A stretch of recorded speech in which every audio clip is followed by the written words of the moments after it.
Good morning, students. Hope you are doing well. And last chapter you must have revised, that is organometallic chemistry. And today we are taking your next unit, that is bioinorganic chemistry. Bio inorganic, इसके नाम से ही आपको clear हो रहा है कि क्या होती है बायो इनऑर्गेनिक केमिस्ट्री, यानी कि role of inorganic chemistry in biological system और इन बायोलॉजिकल प्रोसेसेस. तो इनऑर्गेनिक केमिस्ट्री में दोनों ही इंक्लूड हो गए आपके metals and some of the non metals ions. They play a important role for this biological process. तो अब हम इसकी डेफिनेशन की बात करें उससे पहले थोड़ा सा आपको पता होगा कि this bio inorganic chemistry is rapidly growing area. Why? Because it explains the chemical processes in the biological systems, like the reactions and synthesis of the complex molecules. So you can say this chapter touches on an important role of metals as well as non-metals and their compounds in the biological processes. And in some other areas also, such as oxygen storage and release of oxygen, redox reactions like your nitrogen fixation, जो अभी हम coming topic आएगा आपके syllabus में, उसमें हम इसको detail में पढ़ेंगे.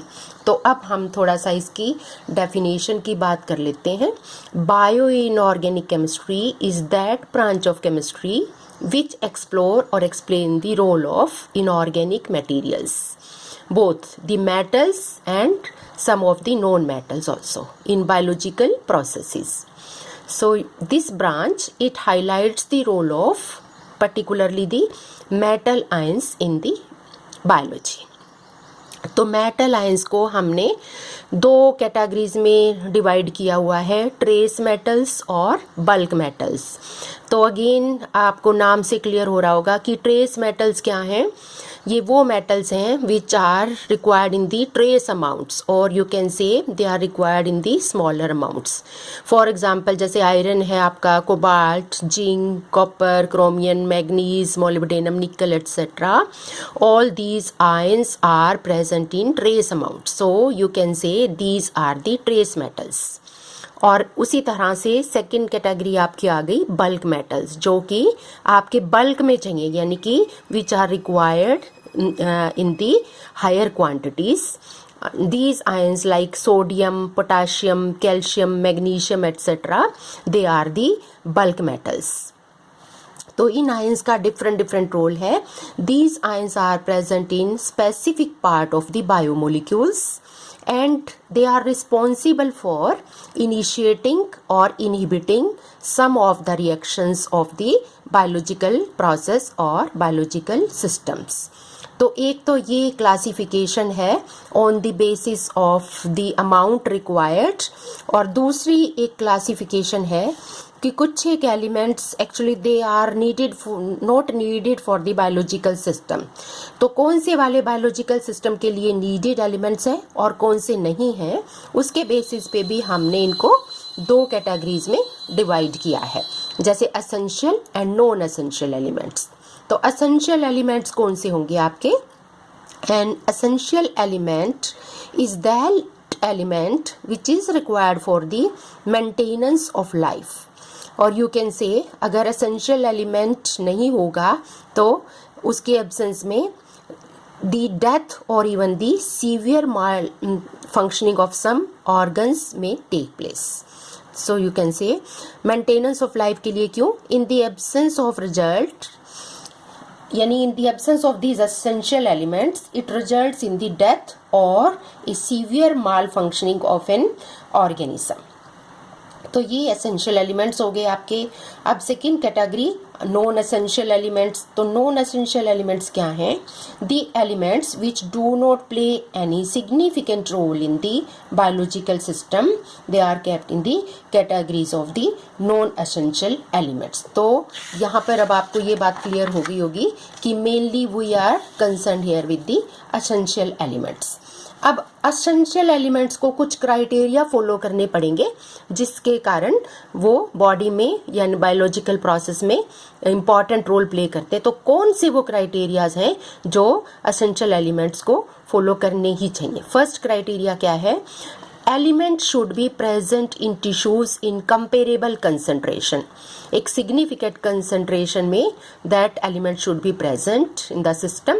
And second one is absence causes physiological deficiency और abnormality in the biological system। अगर डेफिनेटली एसेंशियल एलिमेंट में से किसी की डेफिशिएंसी होगी तो माल फंक्शनिंग होगी। And third one, the deficiency can be removed by addition of that element. और उस एलिमेंट को आप डाइट में ऐड कर दें किसी भी तरह से तो that deficiency can be prevented और that deficiency can be removed. Fourth one, the deficiency or the abnormality is accompanied by specific biochemical changes that can be prevented by removing deficiency। हाँ वही, अगर डेफिशिएंसी होगी तो abnormality तो होगी और कुछ एक बायोकेमिकल प्रोसेसेस आपके चेंज होंगे और that can be reversed। अगर आप डाइट में उस पर्टिकुलर एलिमेंट को ऐड कर दें तो डेफिशिएंसी आपकी रिकवर हो जाएगी, रिमूव हो जाएगी और बायोलॉजिकल प्रोसेस आपका नॉर्मल फंक्शनिंग में आ जाएगा। Next one is the essential element is associated with specific biochemical functions. अब डिफरेंट एलिमेंट्स के या डिफरेंट मेटल आयंस के डिफरेंट फंक्शंस हैं which we are taking in detail. अभी हम उनके बारे में बात करेंगे। तो इस तरह से आपके एसेंशियल एलिमेंट्स वो फर्दर क्लासीफाई, जो पहले हमने बात की है, they are further classified into two groups. यानी किसके बेसिस पे? On the basis of their amount required in the biological system और you can say in the human body. यानी कि इसमें दोनों ही प्रोसेस आ गए आपके, एनिमल किंगडम भी आ गया आपका और आपका प्लांट किंगडम भी आ गया।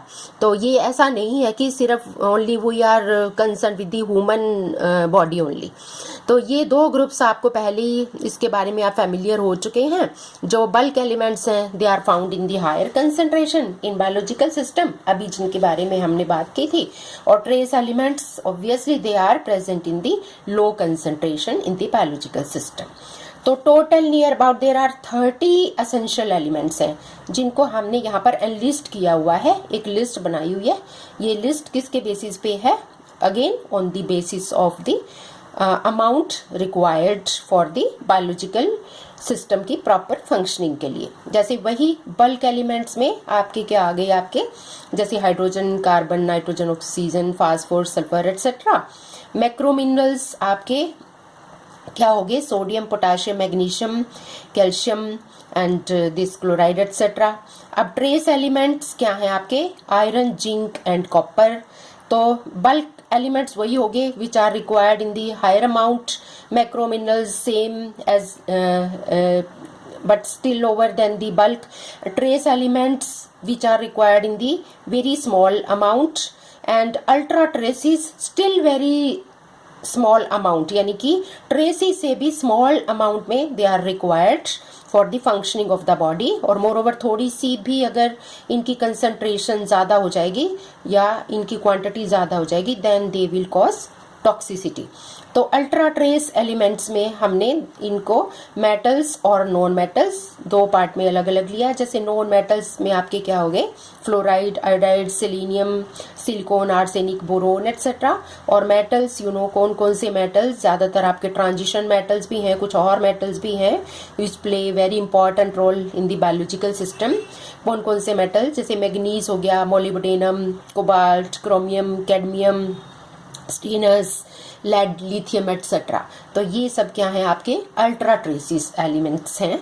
अब हम बात करेंगे इनके बारे में थोड़ा सा डिटेल में। तो यहाँ पर हम एक एग्जाम्पल ले रहे हैं। तो ये एग्जाम्पल आपको क्या शो कर रहा है कि ये यहाँ पर हमने एक 70 kg ह्यूमन बॉडी का एग्जाम्पल हमने लिया है। तो ये एग्जाम्पल ये आपको क्या शो कर रहा है, दिस एग्जाम्पल रफली gives you an idea of the amount of trace and ultra trace elements present in the human body according to the body weight. जैसे अगर 70 kg ह्यूमन बॉडी है, that need near about iron आपका 4 ग्राम, zinc आपका 2 ग्राम, copper 0.1 ग्राम, iodine 0.03 ग्राम यानी only in milligrams, arsenic also 0.01 ग्राम। तो यहाँ पर different concentration यानी डिफरेंट अमाउंट रिक्वायर्ड है for the normal functioning of the body. और आपको पता है आयरन, जिंक, कॉपर अभी हमने इनकी बात की थी, they are the trace elements, और ये आयोडीन, आर्सेनिक आपके अल्ट्रा ट्रेसेस हैं।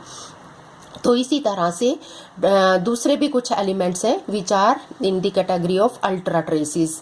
तो जैसे कि आपका सेलेनियम है जिसके बारे में हम बात करने जा रहे हैं, और कुछ एक आपको अभी बताया ही था कि they are not required in the body, they are the highly like जैसे सिल्वर है, मर्करी आयन है, लेड आयन है, दे आर हाईली टॉक्सिक। और सेलेनियम की अभी हम बात कर रहे थे, तो selenium is essential in trace amounts for some of the animals, but it proves to be toxic in higher animals. तो हायर एनिमल्स कौन से, लाइक जैसे वर्टिब्रेट्स आपके ह्यूमन बींग्स हैं, ठीक है। Most of the trace elements if consumed in larger amount they may prove to be fatal. यानी कि अगर ट्रेस एलिमेंट्स को अभी मैंने बताया था, अगर उनकी हम कंसंट्रेशन ज़्यादा कर देंगे, उनकी लार्जर अमाउंट कर देंगे तो वो टॉक्सिसिटी कॉज करेंगे। तो इसलिए हमें इनकी लिमिट्स डिस्क्राइब करनी बहुत ज़रूरी है, and that is not a very easy job कि कौन सी वाली बेनिफिशियल लिमिट्स होंगी और कौन सी आपकी टॉक्सिक कंसंट्रेशन हो जाएगी। So it is not very easy to define the limits of the beneficial as well as toxic concentration. जैसे लाइक सेलेनियम है, तो सेलेनियम एक प्रॉब्लम एलिमेंट हो सकता है when taken in the higher concentration, यानी कि इट विल कॉज टॉक्सिसिटी। और इवन इन लो कंसंट्रेशन तब भी ये प्रॉब्लमेटिक है। वो कैसे कि इसकी डेफिशिएंसी से भी प्रॉब्लम्स होंगी और इसकी टॉक्सिसिटी यानी हायर कंसंट्रेशन से भी। कैसे, जैसे हम इसकी बात कर लेते हैं, जैसे live stocks grows on selenium deficient pastures suffer from a disease, that disease is known as white muscle disease. तो जो एनिमल्स आपके ग्रेजिंग एनिमल्स ऐसी वाली अगर सॉइल में उनको छोड़ दिया जाए, जहाँ पर ऐसे वाले ग्रासी फील्ड में उनको छोड़ दिया जाए जहाँ पर सेलेनियम की डेफिशिएंसी है, then these animals or these grazing animals they will suffer from this disease, that is white muscle disease. और humans में क्या होगा, सेलेनियम की डेफिशिएंसी से it results in the degenerative condition of the heart tissues या congestive heart tissues, and this disease is known as cation disease. अब इसको केशन disease क्यों कहते हैं? केशन is the name of the country. सबसे पहले इस डिजीज का केशन में पता लगा था, तो उसी के नाम पे इसको केशन डिजीज कहते हैं। और अगर ग्रेजिंग एनिमल्स को यानी लाइव स्टॉक्स को, if they are grazing on such a soil which is having higher selenium concentration, तो अगर हायर सेलेनियम दे कंज्यूम करेंगे दे विल सफर फ्रॉम टॉक्सिनोसिस, यानी कि क्या होगा उससे, सेंट्रल नर्वस सिस्टम डिसऑर्डर। तो इसका मतलब सेलेनियम की अगर लोअर कंसंट्रेशन ली जाए तो उससे व्हाइट मसल डिजीज है, अगर हायर कंसंट्रेशन ली जाए तो उससे आपकी टॉक्सिसिटी से सेंट्रल नर्वस सिस्टम डिसऑर्डर है। तो इसका मतलब एक पर्टिकुलर लिमिट हमें डिफाइन करनी पड़ती है हर एलिमेंट की, which is required for the normal functioning of the body, जिससे डेफिशिएंसी भी नहीं हो और टॉक्सिसिटी भी नहीं हो। तो इस तरह से वन बाय वन हम रैंडमली डिफरेंट मेटल आयंस का रोल क्या है बॉडी में उसको हम लेते जा रहे हैं। Next one we are talking about this vanadium. Vanadium ions, these are involved in the lipid metabolism and regulation of the cholesterol biosynthesis in the body. And next, potassium और सोडियम और potassium का role तो आपने first year में पढ़ा है पिछले साल, जो आपके फर्स्ट सेम में ही था इनऑर्गेनिक केमिस्ट्री में, role of the alkali metals and alkaline earth metals in the biological system. तो इसको हम थोड़ा टच करेंगे। तो पोटाशियम क्या है, this cation is present in most of the cells except the blue green algae, यानी कि हायर एनिमल्स के सेल के अंदर होता है, अंदर वाले फ्लूइड में। कुछ लोअर एनिमल्स में इट इज नॉट रिक्वायर्ड, जैसे ब्लू ग्रीन एल्गी हैं आपके।